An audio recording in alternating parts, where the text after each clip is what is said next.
The whole world of global health is just, it's vast, isn't it? Yeah. And incredibly complex. I mean, think about it. You've got everything from tackling these devastating pandemics that just sweep across the globe Right. to trying to ensure basic well-being for literally billions of people. Yeah. These are challenges that, well, they affect every single one of us. Absolutely. And they demand this huge, coordinated global effort. It's not something any one country can handle alone. So today we're doing a deep dive into the World Health Organization, the WHO.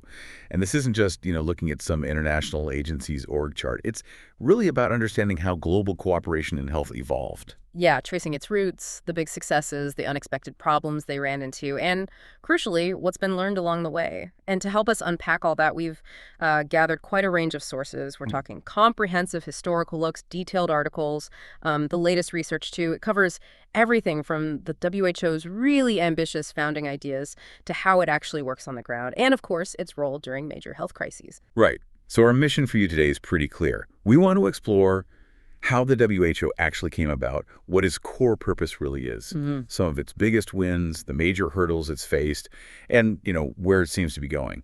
By the end, you should have a really solid, well-informed view of this absolutely critical global player. We'll get into some surprising details and what it all means in the real world. Okay, so where do we start? The story really kicks off in the aftermath of World War II. The world was just shattered.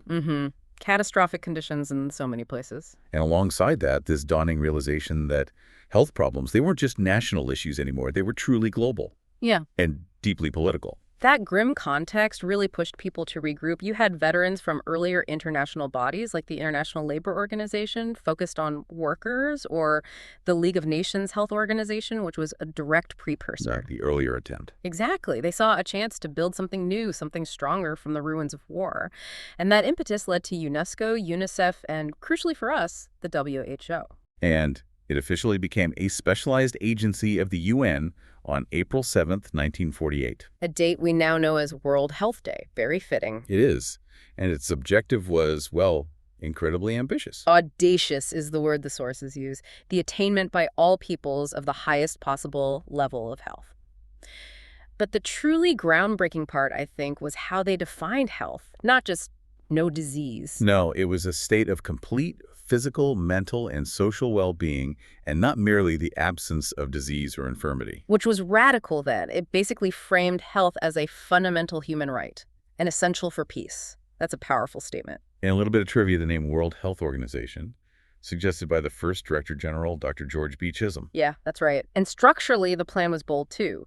An independent constitution, a governing body with reps from all member nations. All 61 founding states signed on. Right. And this expert group, the Secretariat, based in Geneva, tasked with coordinating basically all health issues. So, on paper at least, this new WHO had, and I'm quoting here, the most far-seeing and expansive agenda of any international agency.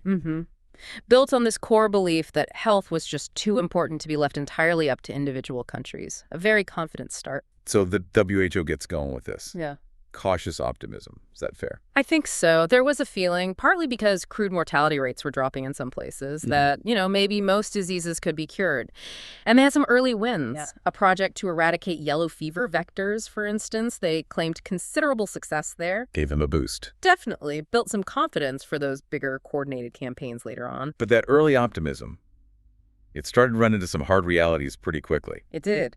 By the mid-50s, the picture got more complicated. Despite the good signs, there were worrying trends popping up. Like what? Things like rising sterility rates, more deaths from TB and Japanese encephalitis, particularly in developing countries.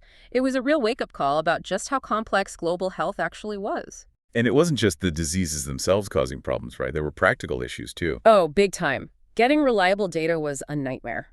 National governments, maybe understandably, were often unwilling, is the word used, to publish accurate health stats.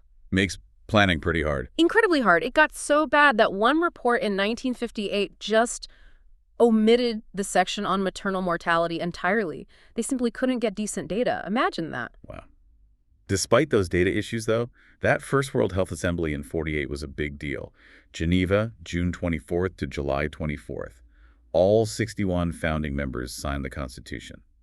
That set the wheels in motion. Absolutely. And they made some key decisions right there at that first meeting, adopted 18 core functions, including promoting research in human reproduction, which was pretty forward-thinking for the time. Yeah, definitely. And didn't they also pass something about the director general role? They did, interestingly. A resolution giving preference to a woman for the DG position didn't happen for a long time, but the intention was there early on. Now, there was a shift later in late 1958. Something about radioactive fallout. Right. After French atmospheric tests, concerns about fallout really surfaced. And it highlighted this perception that maybe the WHO was becoming, well, the quote is, a loose leaf cover to gather dust. Basically, irrelevant. Not good? Not good at all. And that pushed the DG at the time, Dr. Chisholm, to encourage a proliferation of activities, basically do more stuff, and maybe ignore the great conceptual questions of organization for a bit. So focus on action over structure. Sort of. It led the organization towards a more flexible, maybe looser exercise of authority, rather than getting bogged down in bureaucracy, which kind of made sense given how rapidly its activities and membership were growing. It needed to be more agile. Okay, so the WHO is established, finding its feet, dealing with data issues. Then come the big campaigns, these massive coordinated efforts to tackle specific diseases globally. Exactly. These are the really visible high-impact strategies, like the ongoing push against polio or rollback malaria. Those are modern examples. But the absolute pinnacle, the one everyone points to, has to be smallpox. Without a doubt, smallpox eradication. It's just monumental. The only human disease ever completely eradicated by human effort. The first disease wiped out from nature. It's incredible. And the scale of the problem before eradication. It's hard to grasp. After World War II, smallpox was endemic, meaning constantly present, in 193 countries. 193. Each year, something like 36 million infections, 100,000 deaths, and 200,000 people left blind. Just staggering numbers. And the core strategy was vaccination, obviously. But India's role here was absolutely critical. They launched their own national smallpox eradication program way back in 58, 59. Develop a cheaper vaccine strain, too. They did. And they implemented this incredibly intense, active search for cases. I mean, literally hunting down every single potential case, even in really remote areas, using speedboats, helicopters, you name it. Whatever it took. Whatever it took. That aggressive approach was key. And India's leadership was so important, they became the first Southeast Asian country to chair the WHO's executive board because of it. Building on that kind of success, you then get the Global Polio Eradication Initiative, the GPEI, launched in '88 with UNICEF, made possible by the oral polio vaccine. And again, India's story with polio is really instructive. They had 10 states where polio was endemic in 95. Right. They hit their first 100-day polio-free period in 99. There were setbacks, outbreaks later on, but they revised their strategy. Things like intense defaulter tracing, finding every kid who missed a dose and switching vaccine types strategically. And that worked. It did. By November 2010, they'd interrupted wild polio virus transmission in India, another massive public health victory. We should also mention rollback malaria, started in '98, aimed to have malaria deaths by 2010. Yeah, and the sources point out something important there. The need for sustained international support, even celebrity involvement sometimes, to keep these long-term campaigns going. It takes constant effort. So these campaigns, they weren't just isolated projects, were they? They were part of a bigger shift. Definitely. You see this broader movement for global health for all. It got a real boost from high-level political interests, like the G8 summit in 2008, pledging more health funding. Right. And it reflects that paradigm shift in the mid-90s, where WHO moved from primarily setting rules, being a normative agency, to getting its hands dirty, becoming an action agency, much more direct intervention. Okay, let's pivot to emergencies. Because that's where the WHO is probably most visible to the public today, right? Responding to outbreaks? Absolutely. Though it's worth remembering, global disease outbreaks aren't new. Cholera, smallpox, plague. They caused panic and disruption between 1830 and 1900, long before the WHO existed. True. But in the modern era, how did the WHO handle something like HIV/AIDS? Well, back in the late 50s, WHO was already noting this new disease entity linked to substance abuse in the U.S., particularly among gay men. By 1986, the scale was terrifying, 60 million affected in developing countries. So what did WHO do? They adopted a multi-pronged approach, ramped up AIDS control efforts globally, and provided really vital technical help to countries hit hardest, like India, Bangladesh, Ghana, Nigeria, focusing resources where they were needed most. Then there was SARS in 2003, the atypical pneumonia from Guangdong, China. And the fact that the Chinese government didn't disclose it for 8 months, that must have created a huge problem. Oh, massive problems. And this is where the WHO's unique role became crystal clear. They were, according to the sources, the only international body that actually took decisive action. What did they do? Two immediate things. Sent an investigation team straight to Guangdong and issued a global alert warning the world. That alert sent shockwaves through public health, especially when doctors and nurses started getting infected, and it spread internationally. It showed why you need a global watchdog. And Ebola. The Ebola virus disease, EVD, first found in '76 in Zaire, known for being incredibly deadly. Yeah, mortality rate's often around 50%. It spreads through direct contact with body fluids, blood, vomit, etc. Symptoms are grim. High fever, headache, vomiting, internal and external bleeding. And people are only infectious once they show symptoms. That's right. Which usually happens within 10 days of exposure, though the window is 2 to 21 days. The WHO's coordination during the big West African Ebola outbreak. That was described as a real learning process for them. A systemic, formative process for learning, adaptation, and changing collective behavior. Each crisis forces them to evolve. So what this really shows you, our listener, is how the WHO has shifted from mainly gathering info to being this active crisis responder, learning, adapting, sometimes painfully, with every new threat like SARS or Ebola. And that evolution directly impacts how the world handles the next pandemic. Okay, let's look under the hood. What's the structure that actually allows the WHO to do all this globally? It basically rests on 3 main pillars: the World Health Assembly, the Executive Board, and the Secretariat. The Assembly, that's the big one. That's the big one. The World Health Assembly, or WHA. It's the highest decision-making body. You've got representatives from all 193 member states meeting once a year in Geneva. And they decide. Everything important. Global health priorities, the budget, they elect the Director General. And crucially, it's based on one member, one vote. In theory, giving everyone an equal say. Okay, then the Executive Board. Think of them as the implementers and overseers. 34 members elected by the Assembly for 2-year terms. Their job is to put the Assembly's decisions into action, keep an eye on global health trends, and manage the Secretariat. They meet more often, usually twice a year. And the Secretariat is beyond Geneva HQ. You've also got the regional offices, 6 of them. That's right, covering Africa, the Americas through PAHO, the Pan-American Health Organization, Southeast Asia, Europe, the Eastern Mediterranean, and the Western Pacific. They're the essential link between HQ and the countries in their region. And they have some independence. Quite a bit. Each has its own regional director, its own regional committee. They can set regional policies, allocate their own regional budget.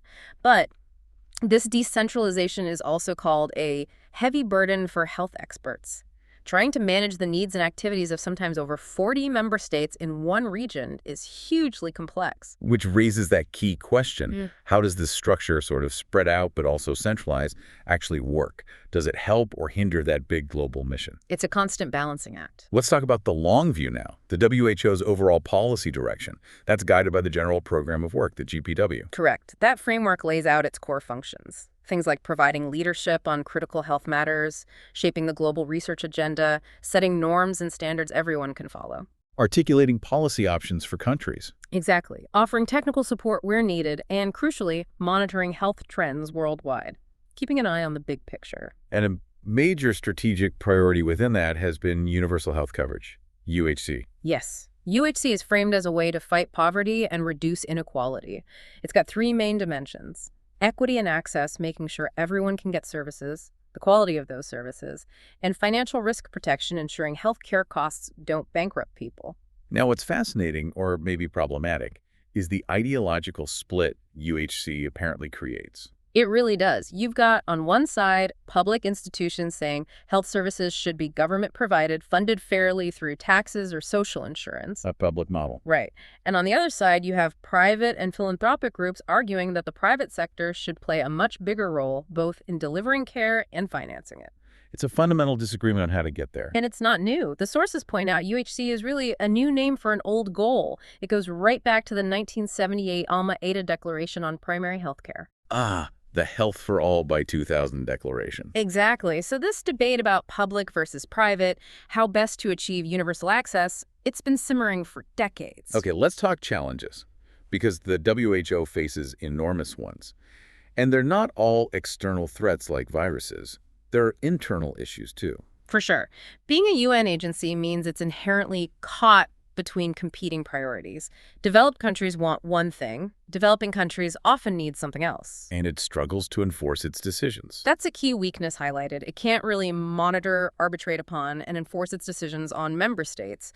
So countries can sometimes selectively pick and choose which WHO advice or resources they use, which can undermine coordinated efforts. And then there's funding.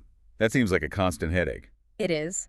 While there are mandatory contributions from member states, a huge chunk of the operating funds, the extra budgetary money, comes from voluntary donations. From countries, foundations.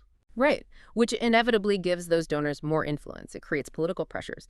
The WHO has to walk this tightrope between open warning and diplomatic reticence. Sometimes they might focus on less controversial stuff, like immunization rates, just to keep everyone on board. So that initial post-war optimism about international ideals triumphing over nationalism, it ran into reality. Pretty hard. The reality often involved tight control by major powers, which could limit the actual authority of the Director General, despite the organization's mandate. And how does all this affect public trust? Well, people still have huge expectations of the WHO, but its complex intergovernmental nature and sometimes bureaucratic processes can erode credibility. Sources mention even early distrust, like China being mysteriously absent from a key UN vote back then. Which brings us back to the present. And underscores just how critical the WHO's performance was during COVID-19 and continues to be. Public attention is higher than ever. How it navigates the scrutiny now will massively shape its future, and maybe even future world politics related to health. Okay, let's focus on that recent history. COVID-19. The WHO officially declared the international health emergency on March 11th, 2020. Right, which was about 10 weeks after those first cases were reported in Wuhan, late December 2019. And the speed it spread globally. It just highlighted everything. The urgent need to understand how outbreaks become pandemics, what could have been done differently in those critical early weeks and months to prevent such a disaster. It really stress-tested the entire global system. And vaccine distribution became a huge issue. The sources call it the most striking inequity of the pandemic. Absolutely. That massive gap between rich countries hoarding vaccines and poorer nations, especially in Africa, just waiting and waiting. COVAX was meant to fix that. COVAX was the world's only truly global initiative trying to address it. But it faced enormous challenges actually getting doses to priority groups everywhere quickly enough. Any lessons learned from that? One key thing emphasized is transparent communication. Being open about potential adverse events from vaccines is crucial to fight hesitancy and build trust for future rollouts. Looking forward then, strengthening pandemic preparedness is obviously top of the agenda. It has to be. And it's not just about new viruses. It's recognizing how societal changes demographics, more people living in cities, climate change, how we use land, all make disease emergence more likely. This isn't the first time the world has tried to coordinate, though. No, there's a history. You had the International Office of Public Hygiene back in 1907, then the League of Nations Health Organization. Steps along the way. Exactly. The WHO initially had more power than them, but was still mostly focused on prevention. The big shift came with the 2005 International Health Regulations, the IHR. That and later efforts were really aimed at fixing the gaps in capacity and speeding up coordinated responses. Like during H1N1. H1N1 was seen as an example of unprecedented coordination, partly thanks to the IHR framework. It became a sort of template, showing what was possible. So the future direction seems clear. More emergencies mean WHO needs to be even faster at detection, better at mobilizing political action, and stronger at multilateral coordination. That's the core message. As the main global health agency, it has the expertise, the knowledge, the legitimacy, and the political reach that no single country or regional group can match. It's still indispensable. And despite the challenges, we shouldn't forget the innovations. The sources highlight that in the last 20 years, under WHO's watch, an array of totally unexpected and dramatically life-saving innovations materialized. Yeah, leading to things like record low child mortality by 2008 and huge declines in diseases like polio, cholera, leprosy, trachoma, thanks to intense work at national and community levels supported globally. That connects to the Sustainable Development Goals, the SDGs. Absolutely. The 2030 Agenda for Sustainable Development is called the first equity agenda in the world, and it reaffirms WHO's role in coordinating the right to health. The collaboration we've seen, especially on vaccines, has had phenomenal effects. And collaboration with other groups has been key throughout, like that Alma-Ata Declaration back in '78. Definitely. Alma-Ata, promoting health for all through primary health care, really pushed the WHO to become more of a truly World Health Organization, working more closely with partners everywhere. Okay, let's try and wrap this up. We've covered a lot of ground. From its ambitious post-WWII start, driven by that broad definition of health, through the massive campaigns against smallpox and polio, to navigating incredibly complex crises like AIDS, SARS, Ebola, and now COVID-19, the WHO has clearly been a central foundational player in global health. It really has. And its history shows this constant tension, doesn't it? Between the really high ideals it started with, the powers it was actually given, and then the real-world constraints, political fights, funding gaps, issues of trust. It's always evolving, always adapting. So as we look ahead, what does this mean for you, the listener? As global health threats inevitably keep coming, the WHO's ability to keep evolving its authority, how it's managed, who it partners with, that's going to be crucial for everyone's well-being. It touches every single person. Which leads to maybe a final thought to leave people with. Given these complex, growing, global health emergencies, how might that tricky balance between international authority, like the WHO's, and national sovereignty need to shift? What changes might be needed to truly make health a fundamental human right for everyone, everywhere? That is a big question. Yeah. Something to definitely think about. Thank you for joining us on this deep dive. Keep learning, keep exploring. We'll see you next time.